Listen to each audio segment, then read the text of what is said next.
నమస్తే welcome to 95 news ముందుగా bulletin లో హెడ్లైన్స్ చూద్దాం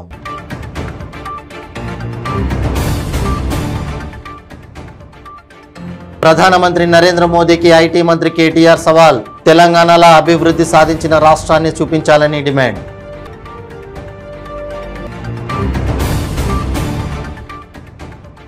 ముషీరాబాద్ నియోజకవర్గ పరిధిలోని పార్సిగుట్టలో బీఆర్ఎస్ ఆత్మీయ సమ్మేళనం ముఖ్య అతిథులుగా హాజరైన మంత్రి తలసాని శ్రీనివాస్ యాదవ్ దాసోజు శ్రవణ్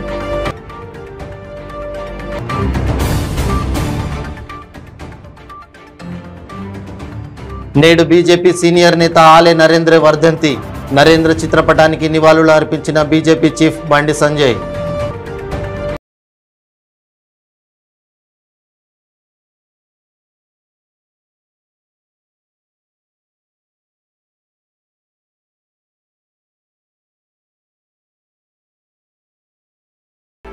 ఇప్పుడు బులెటిన్లో డీటెయిల్స్ చూద్దాం. హైదరాబాద్ వేదికగా బీఆర్ఎస్ ప్రభుత్వంపై విమర్శలు సంధించిన ప్రధానమంత్రి నరేంద్ర మోడీకి ఐటీ మంత్రి కేటీఆర్ సవాల్ విసిరారు. రాజకీయాల కోసమే ప్రధాని మోడీ హైదరాబాద్ వచ్చారని మంత్రి కేటీఆర్ విమర్శించారు. గడిచిన 9 ఏళ్లలో తెలంగాణలో అభివృద్ధి సాధించిన రాష్ట్రాన్ని చూపించాలని డిమాండ్ చేశారు. తెలంగాణ ముందంజలో ఉన్న రంగాలను ప్రస్తావిస్తూ ట్వీట్ చేశారు. దేశంలోని అత్యుత్తమ పారిశ్రామిక పాలసీ కలిగిన రాష్ట్రం తెలంగాణ అని, దేశ జీడీపీ వృద్ధికి తోడ్పడుతున్న రాష్ట్రాల్లో 4వ స్థానంలో ఉందన్నారు.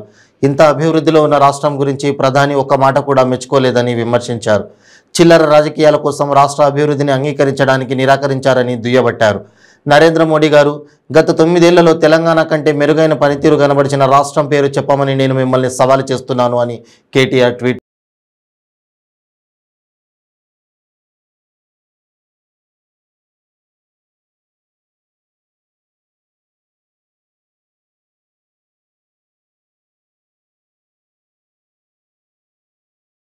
వర్కింగ్ ప్రెసిడెంట్ కేటీఆర్ ఆదేశాల మేరకు ముషీరాబాద్ నియోజకవర్గ పరిధిలోని పార్సిగుట్ట జీహెచ్ఎంసీ కమ్యూనిటీ హాల్లో ఎమ్మెల్యే ముఠాగోపాల్ సారథ్యంలో స్థానిక బీఆర్ఎస్ నాయకుల ఆధ్వర్యంలో నిర్వహించిన గాంధీనగర్ డివిజన్ బీఆర్ఎస్ ఆత్మీయ సమావేశంలో మంత్రి తలసాని శ్రీనివాస్ యాదవ్, హైదరాబాద్ ఇన్ఛార్జ్ దాసోజు శ్రవణ్ పాల్గొన్నారు. ఈ కార్యక్రమంలో వివిధ పార్టీలకు చెందిన మహిళా కార్యకర్తలు బీఆర్ఎస్ పార్టీ తీర్థం పుచ్చుకున్నారు.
మిషన్ భగీరథ పేరున ఈరోజు ప్రతి ఇంటికి నల్ల కనెక్షన్ ఇచ్చి ఆ ఇంటి వద్దకే వాళ్ళకు నీళ్ళు అందించే కార్యక్రమం బీజేపీ సీనియర్ నేత ఆలే నరేంద్ర వర్ధంతి సందర్భంగా తెలంగాణ బీజేపీ చీఫ్ బండి సంజయ్ ఆయన చిత్రపటానికి నివాళులు అర్పించారు. ఈ సందర్భంగా ఆయన మాట్లాడుతూ కేసీఆర్ మాటలు నమ్మి మోసపోయిన వ్యక్తి నరేంద్ర అని, హైదరాబాద్ ప్రజలు గుండెల మీద చేయి వేసుకుని జీవిస్తున్నారంటే నరేంద్ర చేసిన పోరాటమే కారణమని కొనియాడారు. ఆయన ఆశయ సాధనకు సమిష్టిగా ఎల్లవేళలా కృషి చేస్తామని అన్నారు. తెలంగాణ రాష్ట్ర ఏర్పాటు ఉద్యమంలో ప్రధాన పాత్ర పోషించినటువంటి గొప్ప వ్యక్తి, గొప్ప తెలంగాణ వాది, నిజమైన తెలంగాణ ఉద్యమకారుడు టైగర్ నరేంద్ర భాయ్ సాబ్. ఆ ఉద్యమం చేస్తున్న తరుణంలో ఈ తెలంగాణ యువతకు ఒక స్ఫూర్తిగా నిలిచి తెలంగాణ యువత జోష్ నింపుతున్న తరుణంలో ఇప్పుడున్నటువంటి మూర్ఖత్వం ముఖ్యమంత్రి కేసీఆర్ గారి యొక్క మాటలు నమ్మి ఆయన స్థాపించిన పార్టీని టీఆర్ఎస్ లో విలీనం చేసి ఉద్యమాన్ని కొనసాగిస్తున్న తరుణంలో కేసీఆర్ యొక్క నిజమైన చరిత్ర, నీచమైన చరిత్ర తెలుసుకుంటా మూర్ఖత్వపు ఆలోచన గుర్తించి ఆ నియంత పోకడలను గుర్తించి తెలంగాణ ఉద్యమం పోరాటం చేస్తున్న తరుణంలో కూడా టీఆర్ఎస్ పార్టీ చేరినప్పుడు కూడా ఏనాడు కూడా హిందూ ధర్మం గురించి ఆలోచించకుండా ఉండలేదు. అప్పుడు హిందూ ధర్మ రక్షణ, హిందూ ధర్మం గురించి ఆలోచించాడు. సిద్ధాంతాన్ని వీడి పక్కకు పోలే. మరి తెలంగాణ రాష్ట్ర ఏర్పాటును వ్యతిరేకిస్తున్న పార్టీ ఎంఐఎం పార్టీ, తెలంగాణ రాష్ట్ర ఏర్పాటు ఉద్యమంలో పాల్గొనని పార్టీ ఎంఐఎం పార్టీ, అటువంటి పార్టీతో కేసీఆర్ చట్టపట్టాల్సి తెలుస్తుంటే ఇవాళ దాన్ని వ్యతిరేకించి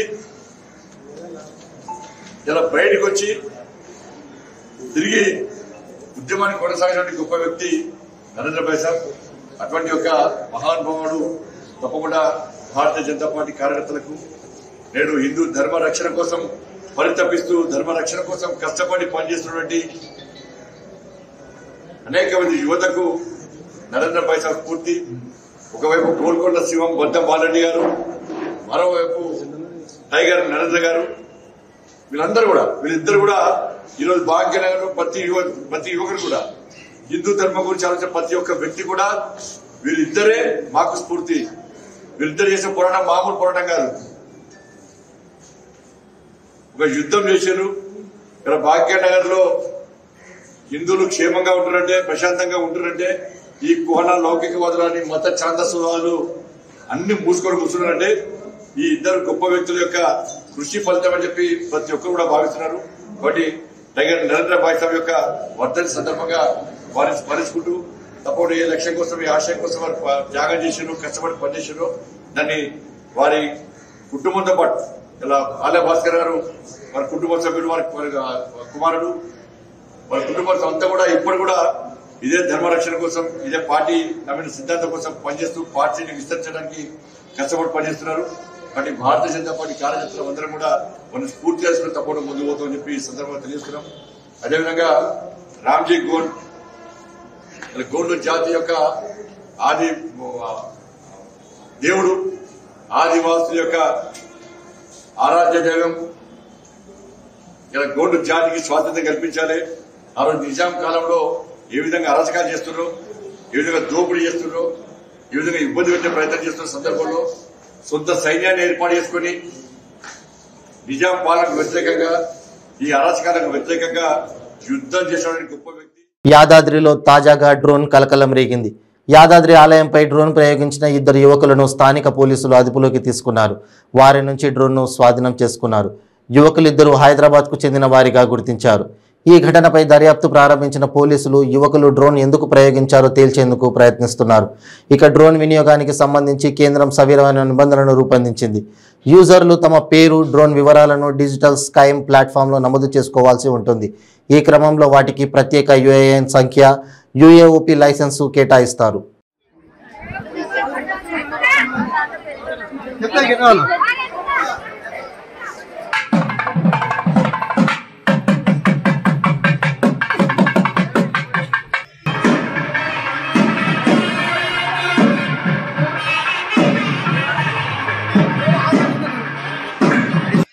పెడతాయా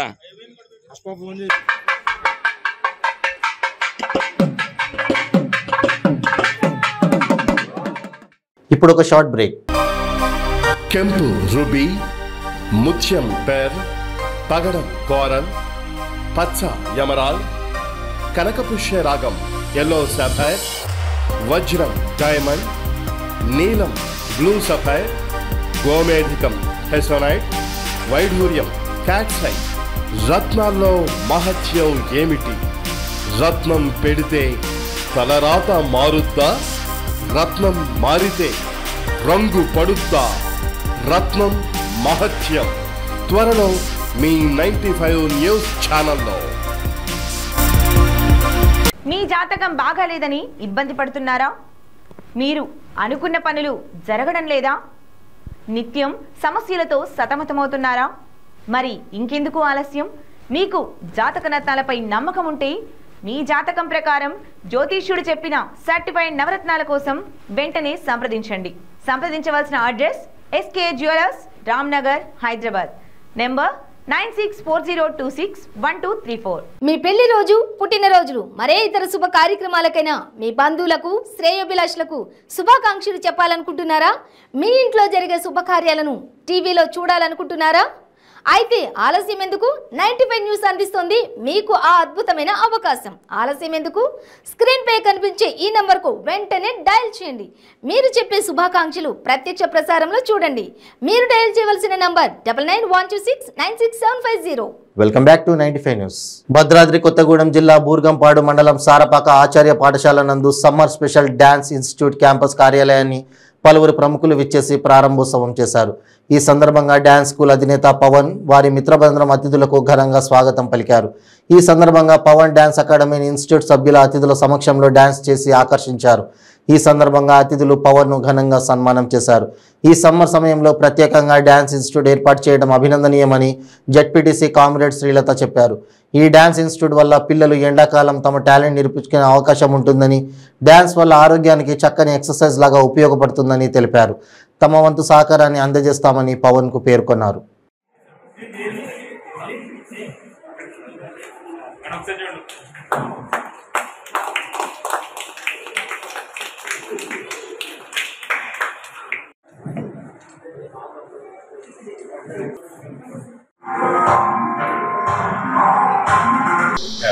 మిత్రులందరూ వేదిక మీద ఉన్నారు. మనందరం ఒక కుటుంబం, ఎప్పుడు కలిసి ఉన్నాం. అలాగే చంద్రశేఖర్ గారు, రవి, ఈ మీడియా మిత్రులందరూ, మీరందరూ కూడా మరి ఇలాంటి కార్యక్రమాలకు మీరు కూడా సహకరించడం చాలా సంతోషం. అలాగే పవన్ కాకుండా అక్కడ కూడా భద్రాచలంలో నాగరాజు కూడా ఇలాగే పెట్టి చాలా మంది పిల్లలకి ఎంతో లక్షణంగా డ్యాన్సులు అవి నేర్పించడం జరిగింది. చాలా పేరు తెచ్చుకున్నాడు అతను కూడా. పవన్ కూడా ఇక్కడ ఇలా చేయటం మా అందరూ కూడా ఎన్ని పనులు ఉన్నా సరే మనోడు స్థాయిని మర్చిపోయి మేము అతనికి సపోర్ట్ చేయాలని మేము వచ్చాం. ఎన్ని కార్యక్రమం ఉన్నా సరే తప్పకుండా సపోర్ట్ చేస్తాం. పవన్ నీకు ఇబ్బంది ఏం లేదు. నీకు లాస్ట్ మూమెంట్లో ఈ టైంలో ఎవరు ఉన్నారు అంటే నేను ఉన్నాను గుర్తుపెట్టుకో. సిలికా మైనింగ్లో 3 ఏళ్లలో 3,000 కోట్ల స్కామ్ జరిగిందని టీడీపీ మాజీ మంత్రి సోమిరెడ్డి చంద్రమోహన్ రెడ్డి ఆరోపించారు. ఏపీలో అవినీతి రాజ్యమేలుతుందని, వేల కోట్ల రూపాయల దోపిడీ చేసి రాష్ట్రాన్ని అధోగతి పాలు చేశారని అన్నారు. ఒక్కసారి అని అధికారంలోకి వచ్చిన సీఎం జగన్మోహన్ రెడ్డి రాష్ట్రాన్ని అన్ని రంగాల్లో నాశనం చేశారని ఆరోపించారు. నెల్లూరు జిల్లా చిలుకూరు, కోట మండలాల్లో రేర్ మినరల్స్ శాండ్ ఉంది, సిలికా శాండ్. ఎక్కడో గుజరాత్, రాజస్థాన్లో ఏదో కొన్ని ప్లేసెస్ ఇంటర్నేషనల్ డిమాండ్. వీటిని రాకెట్స్కి వాడతారు. అనేక ఇంపార్టెంట్ మినరల్ అన్నమాట ఇది. దాన్ని నెల్లూరు జిల్లాలో 78 మందికి లీజులు ఉన్నాయి. 78 మైన్లు, అప్రాక్సిమేట్గా 3,000 ఎకరాలు. అంతకుముందు తెలుగుదేశం టైంలో వీళ్ళంతా కూడా మైనింగ్ చట్టం ప్రకారం వాళ్ళు సిలికా మైనింగ్ చేసేవాళ్ళు. దాంట్లో మెజారిటీ జగన్మోహన్ రెడ్డి సామాజిక వర్గం, రెడ్డిస్ కావచ్చు, దాంట్లో మెజారిటీ వైసీపీ. ఇప్పుడు ఏంటంటే టోటల్ 3,000 ఏకర్స్లో 78 మంది మైన్లు వైసీపీ రాగానే మెడ మీద కత్తి పెట్టి 300 చిల్లర కోట్లు పెనాల్టీస్ వేసి ఎవరైతే నెత్తిన పెట్టుకొని ఆ మండలంలో 10,000 ఓట్ల మెజారిటీ వైసీపీకి తెచ్చారో, ఫైనల్గా దోపిడీ ఎట్లుందంటే 1 టన్ను 100 రూపాయలకి ఇచ్చేయాలి వాళ్ళకి, జగన్మోహన్ రెడ్డి నామినీకి. విజయసాయిరెడ్డి కంట్రోల్లో. అయ్యా మాకు లీజ్ ఉంది, 5 ఏళ్ళు ఉంది, 10 ఏళ్ళు ఉంది, 20 ఏళ్ళు ఉందంటే జాంతా నాయ్, మీకు అందుకే పెనాల్టీలు వేస్తుండా, 5 కోట్లు వేస్తుండా, 10 కోట్లు వేస్తుండా, 100 చిల్లర కోట్లు ఒక్క శివకుమార్ రెడ్డి కంపెనీకి పెనాల్టీ. టోటల్ కలిసి 300 కోట్లు. సాక్షాత్తు కోవూరు ఎమ్మెల్యే ప్రసన్న కుమార్ రెడ్డి తమ్ముడు రాజేంద్రనాథ్ రెడ్డికి 5 కోట్లు పెనాల్టీస్. కానీ వసూలు చేసింది 5%. గొంతు మీద కత్తి పెట్టి మీరు టన్ను 700, 800కి అమ్ముకుంటున్నారు, 100 రూపాయలకు మాకు ఇవ్వాలని చెప్పి దోపిడీ స్టార్ట్ చేశారు. ఈ 3 ఇయర్స్లో 3000 కోట్ల సిలికా దోపిడీ. మంత్రి బొత్స సత్యనారాయణ సొంత పార్టీ కార్యకర్తలపై ఆగ్రహం వ్యక్తం చేశారు. మా సమస్యలు పట్టించుకోండి మంత్రి గారు అని ఒక్కసారిగా అడిగేసరికి మంత్రికి కోపం వచ్చింది. అంతే, యూజ్లెస్ ఫెలోస్, పార్టీలో ఉంటే ఉండండి, పోతే పోండి అంటూ మండిపడ్డారు. మంత్రి ఆ మాటలు అనేసరికి కార్యకర్తలకు ఎక్కడ లేని కోపం వచ్చింది. విజయనగరంలో స్థానిక పార్టీ కార్యక్రమాల్లో పాల్గొనేందుకు మంత్రి బొత్స వచ్చి ఆ తర్వాత తన కారులో బయలుదేరుతుండగా ఎస్కోట టౌన్ అధ్యక్షుడు ఆయనను కలిశారు. స్థానికంగా నెలకొన్న పరిస్థితులను వివరించే ప్రయత్నం చేశారు. దీంతో మంత్రి బొత్స అసహనానికి గురయ్యారు. కార్యకర్తల్లో క్రమశిక్షణ రాహిత్యం పెరిగిందని మండిపడ్డారు. ఏందయ్యా మీ బాధ, మీకేమీ బాధలా, మాకు లేవా? కార్యకర్తలు అంటే ఇలానే ఉంటారా? బాధలు అందరికీ ఉంటాయి, సమయం సందర్భం ఉండక్కర్లేదా? పార్టీలో ఉంటే ఉండండి, పోతే పోండి అంటూ ఆగ్రహం వ్యక్తం చేశారు. మంత్రి ఆ మాటలు అనేసరికి కోపంతో కార్యకర్తలు అక్కడి నుంచి వెళ్ళిపోయారు. ఈ విషయం స్థానికంగా చర్చగా మారింది. రాబోయే ఎన్నికల్లో వీరికి సరైన బుద్ధి చెప్పాలంటూ అంతా మాట్లాడుకోవడం మొదలుపెట్టారు.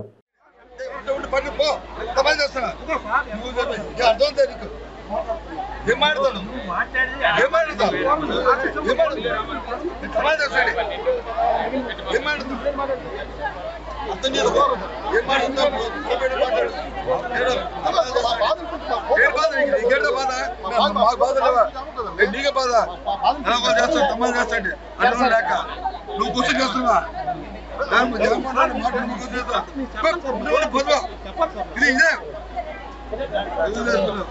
మాట్లాడితే అర్థం లేకపోతే పెరిగిపోతుంది. చూస్తున్నాం మేము, మీకు ఇక్కడ ఇండిసిప్లిన్ పెరిగిపోతుంది. ఓడికి అమలు చేస్తుంటాం.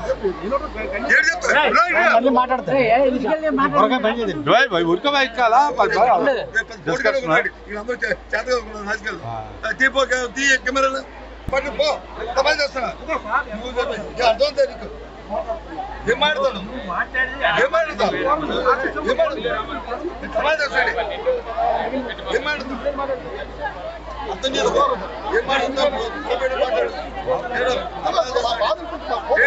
ఇంకేంటో బాధ, మాకు బాధ లేవా, నీకే బాధ, చేస్తాను తమ్మని చేస్తాండి అర్థం లేక నువ్వు గుర్తు చేస్తున్నా. విశాఖలో 3 రోజుల పర్యటనలో భాగంగా వుడా చిల్డ్రన్స్ థియేటర్లో ఏర్పాటు చేసిన ఆత్మీయ సమావేశంలో ఆయన పాల్గొన్నారు. ముందుగా ఉత్తరాంధ్ర ప్రాంతాల నుంచి వచ్చిన ఇతర ముఖ్య నాయకులను పార్టీ కండువా కప్పి బీఆర్ఎస్ పార్టీలోకి ఆహ్వానించారు. అనంతరం ఆయన మాట్లాడుతూ గత కొద్ది సంవత్సరాలుగా ఆంధ్రాలో జరుగుతున్న రాజకీయ పరిణామాలు నన్ను ఎంతగానో కలిసివేశాయని అన్నారు. కేంద్ర ప్రభుత్వం ఒంటెద్దు పోకడే నిర్ణయాలతో ముందుకు వెళ్తుంటే రాష్ట్ర ప్రభుత్వం కళ్లకు గంతలు కట్టుకుని వ్యవహరిస్తోందని ఆయన అన్నారు. కేంద్ర ప్రభుత్వం తీసుకున్న నిర్ణయాలపై రాష్ట్ర ప్రభుత్వం ఎందుకు నోరు మెదపడం లేదని ఆయన ప్రశ్నించారు. ఇక విశాఖ స్టీల్ ప్లాంట్ విషయంలో కేంద్ర ప్రభుత్వం వారికి నచ్చిన వారికి కట్టబెట్టేందుకు శతవిధాలా ప్రయత్నిస్తుందని, ఎట్టి పరిస్థితుల్లో విశాఖ స్టీల్ ప్లాంట్ను ప్రైవేట్ పరం కాకుండా అడ్డుకొని తీరుతామని అన్నారు.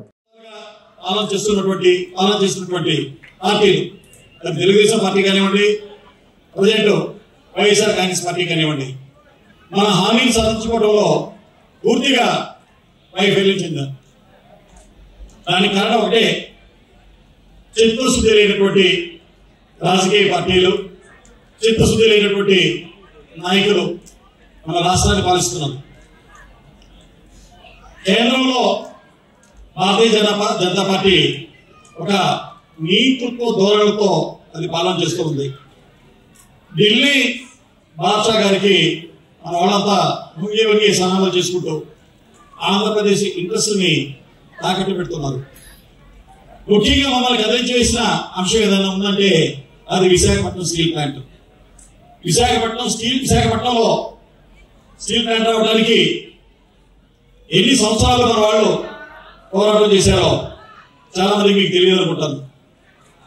1966 నుంచి 66లో ఎంతో మంది దీని గురించి, ముఖ్యంగా విద్యార్థులు, అన్ని కాలేజీలో విద్యార్థులు, యూనివర్సిటీలో చదివేటువంటి విద్యార్థులు, ప్రజలు మొత్తం రాష్ట్రం మొత్తం అంటే ఉమ్మడి ఆంధ్రప్రదేశ్ రాష్ట్రంలో కొన్ని లక్షల మంది, కోట్ల మంది ఈ విశాఖ ఉక్కు ఆంధ్రుల హక్కు అనే ఉద్యమంలో పాల్గొని కేంద్ర ప్రభుత్వం మెడలు వచ్చి అప్పుడు ఉన్నటువంటి ఇందిరాగాంధీ మన ప్రధానమంత్రిగా ఉన్నారు. ఆవిడ మీద ఎంతో ఒత్తిడి తీసుకొచ్చి అది సాధించడం జరిగింది. ఆ సాధనలో అయ్యారు. విశాఖపట్నంలో స్టీల్ ప్లాంట్ గురించి 60 గ్రామాల నుంచి ప్రజలు దగ్గర 26,000 ఎకరాల ల్యాండ్ని స్వచ్ఛందంగా విశాఖపట్నం స్టీల్ ప్లాంట్కి ఇవ్వడం జరిగింది.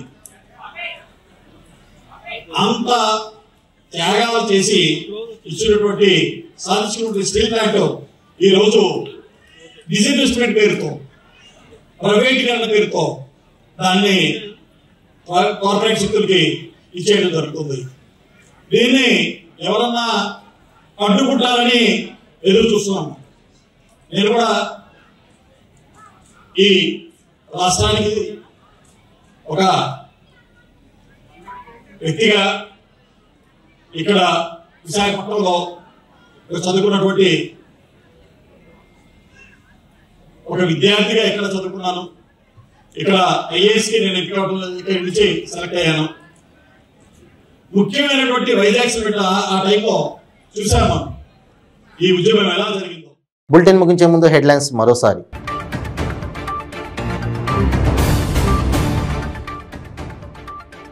ప్రధానమంత్రి నరేంద్ర మోదీకి ఐటీ మంత్రి కేటీఆర్ సవాల్. తెలంగాణలో అభివృద్ధి సాధించిన రాష్ట్రాన్ని చూపించాలని డిమాండ్.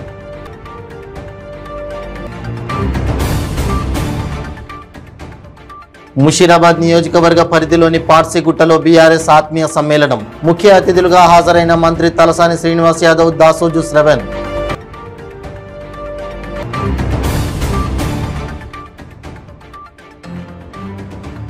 నేడు బీజేపీ సీనియర్ నేత ఆలే నరేంద్ర వర్ధంతి. నరేంద్ర చిత్రపటానికి నివాళులు అర్పించిన బీజేపీ చీఫ్ బండి సంజయ్.